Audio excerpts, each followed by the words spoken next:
Hi friends, அம்மா வீட்டில் நாங்கள் என்னெல்லாம் பண்ணுறோம் அப்படின்னு சொல்லிட்டு பார்க்கலாமா. நாங்கள் 3 பேர் ஒன்றா இருந்தால் இப்படி தாங்க ஜாலியாக விளையாடிட்டு ஏதாச்சும் ஒன்று பண்ணிகிட்டே இருப்போம். ஈவினிங் ஸ்நாக்ஸுக்கு ப்ரெட் ஆம்லேட் பண்ணலாம் அப்படின்னு சொல்லிட்டு தங்கச்சி பண்ணிகிட்டு இருந்தா.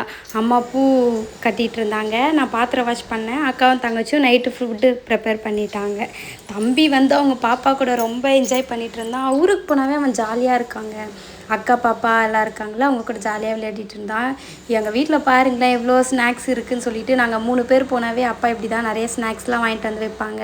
ரொம்ப நாளுக்கு அப்புறம் நாங்கள் 3 பேர் ஒன்றா இருந்தோமா, ஜாலியாக இருந்துச்சு அந்த டேஸ்லாம். வரலட்சுமி பூஜை வரப்போதில்ல, அதுக்காக தான் ஊருக்கு போயிருந்தோம். அதுதான் நான் ஆல்ரெடி சொல்லியிருந்தேன்ல, சில பல காரணங்களால் நாங்கள் சாமி கும்பிடல அப்படின்னு சொல்லிட்டு. என்னெல்லாம் இருக்குதுன்னு பாருங்கள். அப்பா ஊட்டிக்கு வேறு போயிட்டு வந்தார், அதனால் நிறைய ஸ்நாக்ஸ்லாம் வாங்கிட்டு வந்திருந்தாரு. அந்த ரஸ்க்கு, சாக்லேட்டு, இந்த மிக்சரு, முறுக்கு, இது மாதிரிலாம் நிறைய ஐட்டம்ஸ் இருந்துச்சு. ஃப்ரூட்ஸும் அதுக்கேற்ற மாதிரி ஈக்குவலாக நிறைய இருந்துச்சு.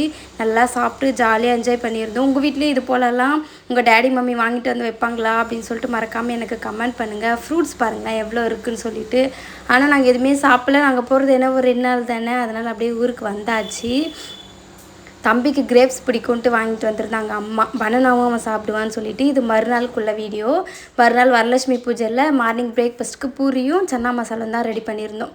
சாமி கும்பிட்றதா இருந்தது. ஆனால் ஃபுட்டெல்லாம் நிறைய வெரைட்டியாக செஞ்சுருப்பாங்க. அதனால் நாங்கள் சாமி கும்பிடாதனால சிம்பிளாக செஞ்சுக்கிட்டோம்.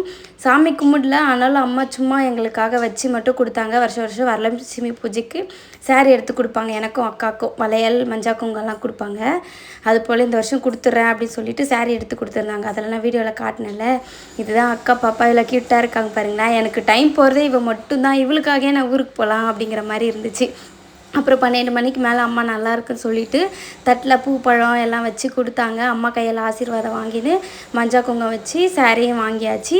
அக்காவுக்கும் சாரீ வச்சு கொடுத்தாங்க. நான் வந்து செகண்ட் டே போனேன். அக்கா வந்து முன்னாடியே அங்கேயே இருக்கிறதுனால அவள் ஃபஸ்ட்டே போய் எடுத்துகிட்டு வந்துட்டு இருந்தா. அவள் வந்து சிம்பிளாக தான் எடுத்துக்கிட்டா. அவள் எப்போயுமே அப்படி தான் சிம்பிளாகவே இருக்கணும்னு நினைப்பா. அதனால் அவள் சிம்பிளாக எடுத்துக்கிட்டா. இங்கே பாருங்கள், பூ பழம் மஞ்சள் கயிறு வளையல் இதெல்லாமே வச்சு கொடுத்தாங்க அம்மா. அக்காவும் அம்மா அவகிட்ட ஆசீர்வாதம் வாங்கிட்டு அவள் எடுத்துகிட்டு வச்ச சாரியை அம்மா வச்சு கொடுத்தாங்க. இந்த சாரீ தான் அவள் எடுத்திருந்தா. எப்படி இருக்குன்னு சொல்லிட்டு மறக்காமல் கமெண்ட் பண்ணுங்கள். அப்புறம் ஆஃப்டர்நூன் லஞ்சுக்கு சாதம், சாம்பார், உருளைக்கிழங்கு பொரியல், ரசம், தயிர் இதெல்லாம் வச்சு சாப்பிட்டோம். அப்பளம் எல்லாமே.